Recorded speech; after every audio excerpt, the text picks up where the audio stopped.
I'm good. I'm good. Good evening. How are we? Come on, this is like only the second time I've been here this year. This is my happy place, and Mother Nature said, "Not this year, poet." The damn weather's been crazy, so yeah, welcome. Thank you, Link. Jesus, I'm getting old. I said I'm going to do this every time. Start clapping right now. The four people that keep this together: Morgan, Aisha, Jonathan, and Link. The four pillars. We do not thank them enough. They volunteered to do this. They could be sitting at home watching the Oscars right now.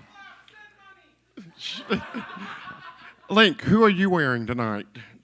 And also, we wouldn't have this roof over our head if it wasn't for Yellow Cab Tavern. Give it up. Thank you. I often refer to this as Sunday evening poetry service. To me, I say this is my journey. There's a lot of people that go to church on Sunday evenings. They have a congregation. They have people that congregate. So do we. Link and Jonathan often say that we're not really a cult because we don't have enough money. But there's also a committee with the new administration that's going to start looking for groups and people that talk negative about religion. So, you know what? Sunday evening poetry service. We have no worries. But before I begin, I'm going to give a little grandstanding myself. Last month, my husband and I celebrated our 30th anniversary together. Married 9 years. My husband right there. I love you. Thank you so much. Yeah, let's do this. Where was I going to go? The other thing I like to mention something, give a good PSA for the house, DaytonPoetrySlam.com. Good read section. There's 7 authors out there.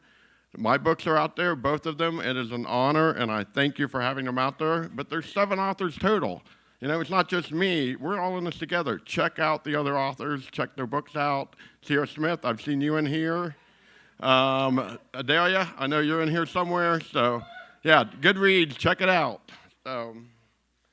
What else? Let's do some poetry. This is unrehearsed shit.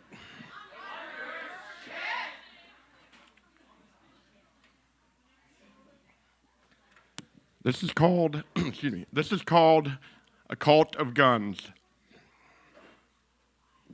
A man proclaims to be Jesus Christ, and the whole world stops to look. You shall not take the name of the Lord your God in vain. Number 3. Isn't claiming to be the Son of God a contradiction in terms of religion? Give this man an arsenal of guns, and the whole world dives for cover, seeking protection from a religious zealot, from the insanity taking place within their lives, within their minds. Now is the time to question your beliefs, your life, your faith.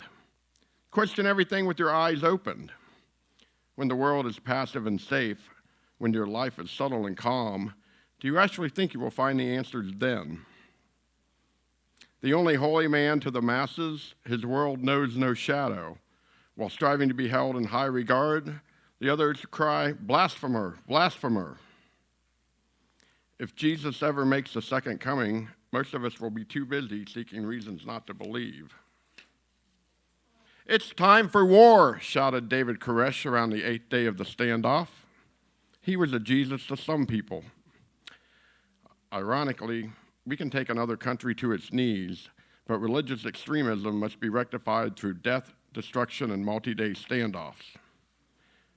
What's the system that allows churches access to high-caliber military firepower? What's the system to allow a buildup of arms What's a system to allow a buildup of arms? Perchance Armageddon days are here again? A church, an arsenal against evil, empowered with ammunition and Bibles and a multitude of brainwashed minds. Yet there are 2 sides to every story. Why is this one still flip-flopping? Why have the good guys not yet conquered this cardboard Christ? Are they afraid he might just Are they afraid he might just be who he actually said he is? Think about it. How would you like to be the cop that shot Jesus? So after many more days, we sat around and wondered and waited. We wondered why and who was going to win. Freedom of religion and the right to keep and bear arms, the people shout. Shouting does not make it a blanket right. Even though I would have it no other way, sometimes freedom of religion is more than some people can handle. Where in the book does it say, churches, arm thyself as a militia, go forth, take up guns and ward off the evil infidels? I've always heard the church that prays together stays together. But does this certain congregation know they are not sacrificing themselves for their religion, for their God? They are dying for one man, and whether they like it or not, a false prophet. Yet on they prayed, placing an unfaltering hope in their leader. Do they not know what Armageddon means? And if Mr. Koresh is actually who he claims to be, aside from seeing everyone here in hell, because face it, we are non-believers, do we just throw up our arms and claim we made a mistake? But I never knew Jesus saved people while packing a machine gun at his side. That is a cult of guns. That was written over 30 years ago during the Waco siege. I know we have the power to pick up a pen and we write about our insecurities and our anxieties, our emotions and everything, but we also have a duty to pick up the pen and document the world going on around us, whether we know whether we understand it or not. Because you just might be standing on a stage 30 years from now reading about the world today. Thank you for allowing me to be your opening poet. Welcome to Dayton Poetry Slam. My name is Stephen M. Wuebker, and as always, thank you so much for listening.